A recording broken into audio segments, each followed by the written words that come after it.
हिंदू परंपरा के अंदर ये नवरात्रि के जो प्रसंग हैं, ये तो देवी मां की उपासना के लिए थे। नवरात्रि पवित्रतम रात्रियां कही जाती है, पवित्रतम दिन कहे जाते हैं। यह आसो जो चैत्र महीने में आती है, यह साधना के लिए, मंत्र साधनाओं के लिए, ब्रह्मचर्य के लिए, सत्व को प्राप्त करने के लिए, इष्ट की सिद्धि के लिए, अंतरतम की शक्तियों को जगाने के लिए, कुछ अच्छा हासिल करने के लिए होती हैं। समझदार हिंदू और समझदार जैन श्रावक श्राविका और समझदार हिंदू और समझदार जैन साधु संत इन दिनों में साधना में बैठते हैं,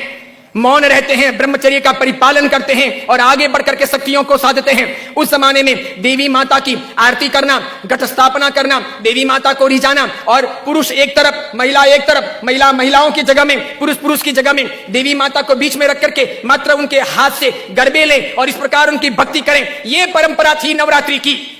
उसके बाद में मात्र गुजराती स्टाइल में डांडिया आए थे, तो बहनें बहनों में खेलती, बीच में देवी मां की स्थापना की जाती, पुरुष में खेलते और इस प्रकार नौरते रखते, नवरात्रि पालते, खान पान का ध्यान रखते। उन दिनों में कोई शराब नहीं पीता, गुटखे नहीं खाता, चाय तक नहीं पीता, व्यसन नहीं करता, अलग अलग शयन करते, पति पत्नी अलग अलग रहते, ब्रह्मचर्य की साधना करते, संपर्क नहीं करते, शुद्धता प्राप्त करते और इतने सारे भोग विलास की जिंदगी के बीच में, इतने सारे विषय वासनाओं के बीच में कोशिश करते कि कुछ दिन पवित्रता के साथ बिताएं, ताकि देवी माताओं के सानिध्य प्राप्त करके हम शक्ति संपन्न बन सके, उनके आशीर्वाद अपनी जिंदगी में फल सकें।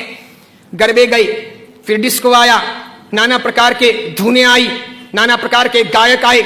कई कंपनियां, कई संस्थाएं इसमें कूदी, कई सारे लोगों ने धन कमाना शुरू किया, छोटे बड़े ये डांडियों के अलग अलग कार्यक्रम होने लगे, सब लोग ललचाने लगे। देवी मां एक तरफ रह गई, देवी की साधना एक तरफ रह गई, नवरात्रि की पवित्रता एक तरफ रह गई, घट स्थापना एक तरफ रह गई, गरबे लेने का भाव एक तरफ रह गया, आरती और देवी मां को रिझाना, मातृ शक्तियों को प्रेरित करना, ये सब एक तरफ रह गया। आज डांडिये खेलने वालों में से किसको पता है कि साधना क्या है,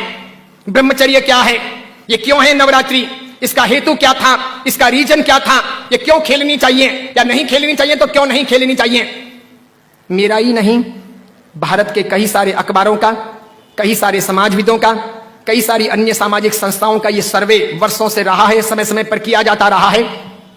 कि नवरात्रि के महीने 2 महीने के बाद में जितने गर्भपात होते हैं, उतने गर्भपात बाकी के 11 महीने में नहीं होते।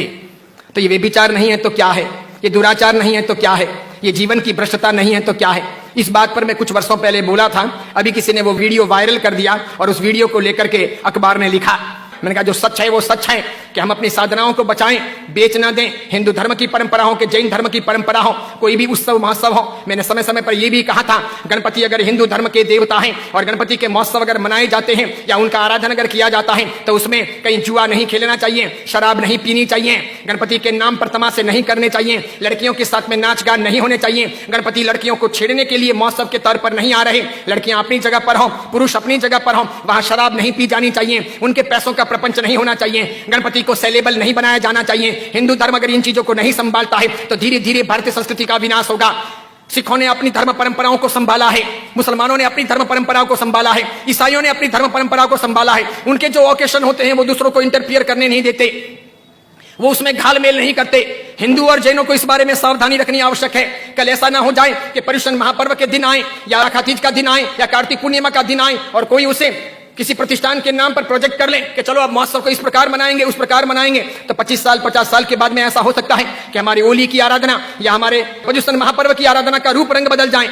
जैसे मैंने नहीं कहा था कि मात्र संगीतकारों को बुला करके हम 9 दिन की भक्ति रख लें, सुबह भी भक्ति, रात को भी भक्ति, ठीक है, और इस प्रकार पर्युषण आगे बढ़ जाए और अच्छी खासी संख्या के अंदर वे आधुनिक संगीतकार आधुनिक धुनों पर बहुत गाएं और नौजवान लड़के लड़कियों को मजा आ जाए, सब वहीं पर जाएं। तो 10 साल 15 साल तक अगर ऐसा चले तो आज एक ने किया, कल दूसरा करेगा, परसों तीसरा करेगा, अब चौथा करेगा, धीरे धीरे साधुओं के व्याख्यान में कोई नहीं जाएगा,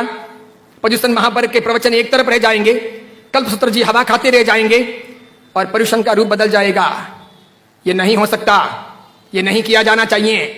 मैं इसलिए कह रहा हूं कि मेरी जिंदगी तो बहुत छोटी है, मैं तो कल दुनिया से चला जाऊंगा, लेकिन भगवान के शासन की परंपराएं नहीं मरनी चाहिए, हमें उन्हें जिलानी होगी। हमारे बच्चों को ये पता नहीं, उनको तो क्या है, नाचना गाना कूदना घूमना फिरना अच्छा लगता है, उन्हें सामाजिक प्रतिक्रमण ना अच्छे लगे, बिना पंखों के रहना उन्हें ना अच्छा लगे, लेकिन जरूरी यह है पर्युषण महापर्व की पूरी प्रक्रिया, उसकी साधना की सारी व्यवस्था समझी जानी चाहिए और इसीलिए हर बाबत के अंदर सावधानी आवश्यक है।